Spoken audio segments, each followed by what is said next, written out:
Hey everybody, Denny Boober here with Fox 23, and we're back with another edition of our Fridays with Fox, featuring our community movers and shakers and the things that they're getting done to benefit not only Hattiesburg proper, but also the Pine Belt area, and helping us to move it forward and to make it the community that we all love to live, work, and play in. Today I'm joined by Zach Ross, who is the CEO, or as the title goes, Chief Scout Executive for the local area council, Pineborough Area Council, of what most of you will know as Boy Scouts of America, but recently this past summer did a name change to Scouting America, and we'll dive into that here in just a little bit. But Zach, thank you for joining us. We really appreciate you being here. Thank you for having us. So, Zach, why don't you tell us a little bit about the Pineborough Area Council that supports the scouting program here in the area? Yeah, absolutely. So we serve 17 counties in South Mississippi. So we go all the way up to Heidelberg, over to Waynesboro, over to Prentiss and Bassfield and Jeff Davis County, and all the way down to the coast. So we have a really large footprint. And so all Boy Scouts of America, Scouting America programs, a lot of times we tell people Pineborough Area Council, South Mississippi Scouting. We're over all those scouting programs in South Mississippi. Our camp property that we own is in just north of Wiggins. It's called Camp Teoc. And so in those 17 counties right now, we have 122 scouting units. Most of those units are at churches. Our charter partners is who we partner with to deliver the scouting program. And we have a little more than 3,000 kids in those programs. Oh, that's awesome. And that's an increase from last year, I believe. Yeah, so they just brought out the August stack charts of how we rank against 245 councils in the country. We were 5th in membership growth. Oh, wow. And so August to August, we're up about 700 scouts. And so pretty significant membership growth. Awesome. Well, Zach, on a national level, scouting, and for our viewers, of full disclosure, I am a volunteer with the Scouting America program, but scouting's had an interesting last couple of years on the national level. You want to touch on that and just kind of share a little bit about what's been going on and how scouting has progressed out of all that? Absolutely. So just a lot of changes in our program. And most of those changes, Denny, are revolving around making scouting available for all youth in our communities. That's really the passion behind that. And that can kind of be hard to get your mind wrapped around because the organization is called, and still our actual business name, our chartered name is Boy Scouts of America. The actual official name change won't happen until February 1st of next year, but it's still just a doing business as name. It's a DBA for Scouting America. We have a congressional charter where we're the Boy Scouts of America, but most of the changes, there's been a lot, but the big groundbreaking change was girls coming into our program. But the passion behind that wasn't just, hey, we want more kids in scouting. We want a safe place for all kids to participate in the program. And to really, what I feel our 3 pillars have always been, and candidly will always be, is leadership development, character development, and service, and duty to God as well. So we want all kids to get that experience, to have a safe place to have those experiences. I think we all know as parents, I'm a parent of 4, that it's tough for kids to find safe places to fail now. Sports, I grew up playing sports. I played baseball through college. I've gotten so competitive that it's hard to fail in those. It's hard to watch your kids not do well at certain things as a parent. That can be a struggle. Scouting can be a really safe place for those opportunities, that then also giving them leadership skills, setting goals, attaining goals. But we all know you're not always going to hit all your goals. And it can be a little bit of, safe may not be the right word, but more realistic place to not achieve some certain things and just not be ostracized by the people with you. And you know this as a scouter. Yeah. And a lot of people wouldn't know that until you're around scouting. There's a lot more to it than hiking, camping, and fishing. And until you see it and kind of see that magic of kids working together and kids developing what they're going to do, not adults developing what they're going to do. And that's really our secret sauce, is that leadership opportunities that the kids get. Our kids are so much more talented than I think we give them credit for. We just got to give them that safe space to show that creativity. Well, and you keep using the word safe space, and so I know scouting goes to some serious lengths to make sure that safe space is maintained. Yeah. Do you want to touch on some of those just to be able to let our viewers know? Absolutely, and obviously there was challenges with that, right? Like some of the viewers may have seen that there was a national level Chapter 11 bankruptcy.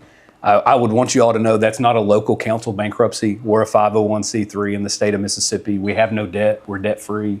We're fiscally strong. And the donors, the money you give, stays here locally. So if you're a Hattiesburger and you're supporting here, we appreciate you. And I want you to know your money stays here in Hattiesburg to support Pine Belt Scouting programs. In terms of safety of youth, it's always been at our forefront, and it's always should be at our forefront. But we have a pretty advanced youth protection training program that we're always working on. So all our leaders have criminal background checks. And really what that program focuses on is that too deep leadership, too deep leadership, too deep leadership. No one-on-one contact with the youth, not only in person on a camping outing, but you'll know this as a Scoutmaster in the digital world too. So like we don't even allow our leaders to text a youth one-on-one. There's too deep leadership virtually, in person. That's kind of beaten into our leaders' psyche that they can track that. And it's not a one and done either. So, and you know this as a leader, Denny.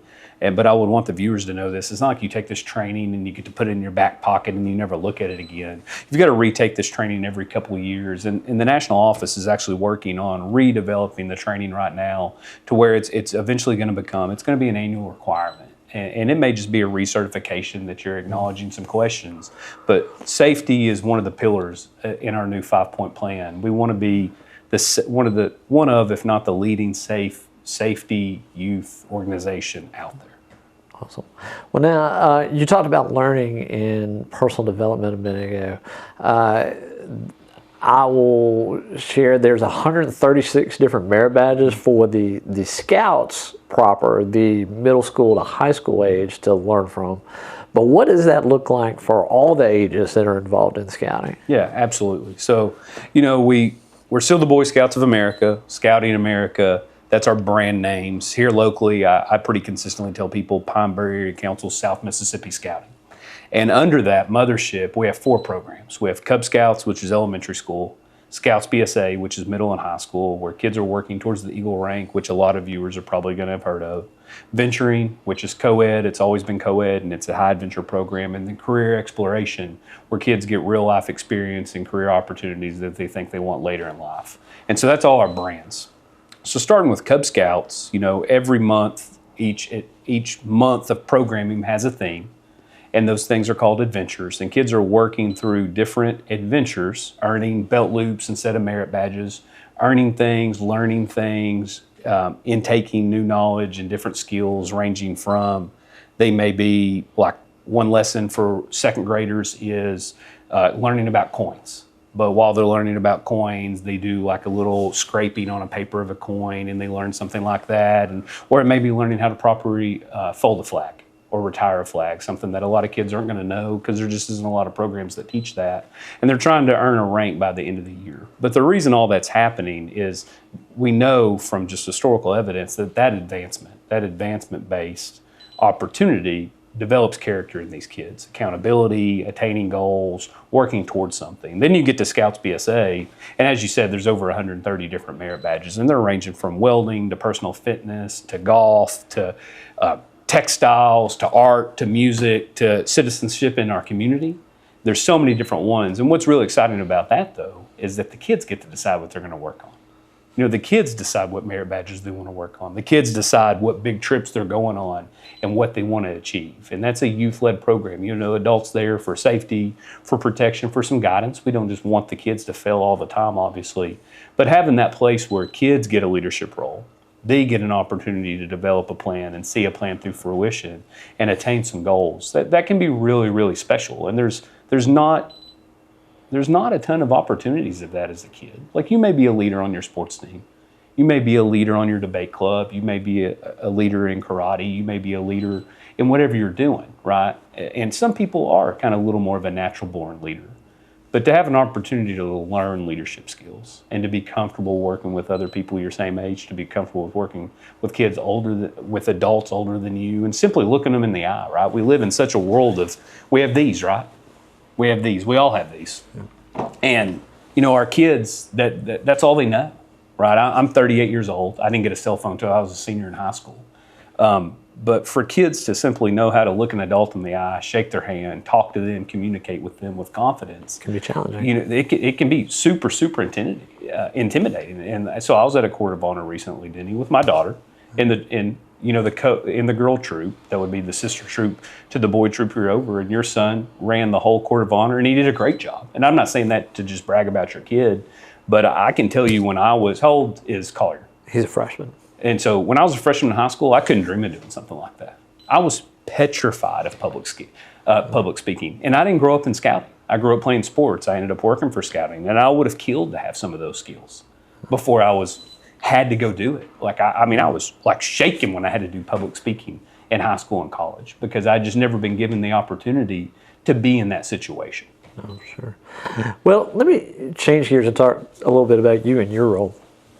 What is probably the biggest misnomer that you feel like you have to face down on a day-to-day? Like, that's one thing that's out there that you're like, yeah, no, that's not right.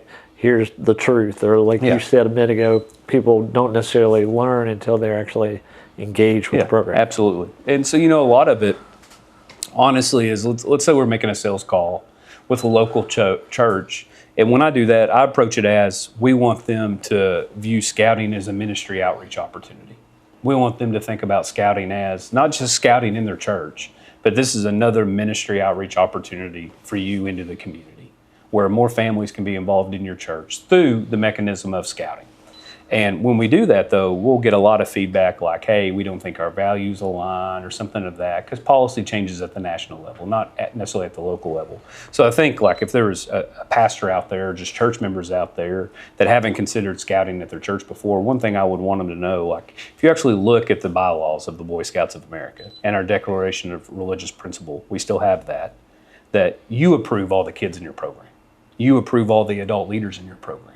If you want to open a meeting with prayer and you want to close a meeting with prayer and you want to have some scripture from your, scouting is non-denominational, but if you want to include some scripture moments from your faith base in your church, along with the scouting program, you need to be using the scouting program. You can't just deviate completely from it. You're completely allowed to do that. But a lot of churches don't even know that's an opportunity.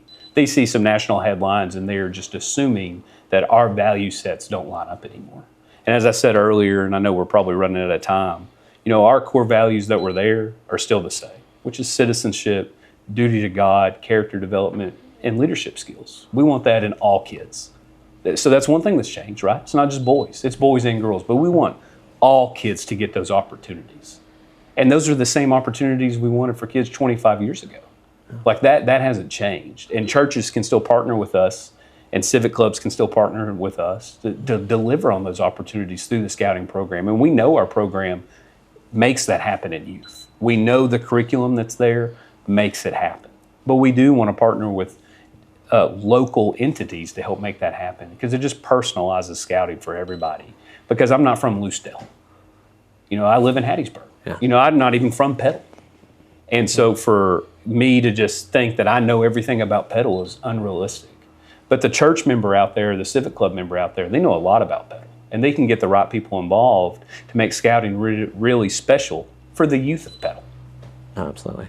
Well, I want to end on this saying right here at the start of school, obviously everybody is recruiting and getting information out. So what is the best way if someone wants to know for their kids or just wants to learn more in general for them to reach out and get some background and some information on scouting? Absolutely. So one, like you've maybe already had a sign-up night opportunity, but we got 160 elementary schools in the 17 counties. We go to the majority of those. We give school talks. We have sign-up nights. Flyers go home. But if you've missed an opportunity like that, you could just go to beascout.org, beascout.org. You could get information about local units in your community by simply typing in your zip code. And you could contact unit leaders and you could sign up through a portal that way. You could just call our office here in Hattiesburg and we could maybe get that number on the Facebook post. I won't make the viewers remember everything, but of course we'd be happy to help you if you want to reach out to us. But the simplest way if you've missed a sign-up night at your school is probably just to go to beascout.org, type in your zip code. You'll see the closest units around you. It's going to have unit leader contact information. You can see when upcoming meetings are and you can come join the scouting adventure with us. Awesome. Well, Zach, thank you for taking the time out and joining us today. We appreciate you stopping by. And for our viewers out there, we will be joined in coming weeks by other groups such as Rotary, talking about their Kids Club transport efforts, and also the upcoming Kiwanis Pancake Breakfast is on our radar as well. So if you have anybody you think we should be talking with in this program, drop us a line, drop us a comment on this story, and we'll be glad to try and reach out. But thank you again.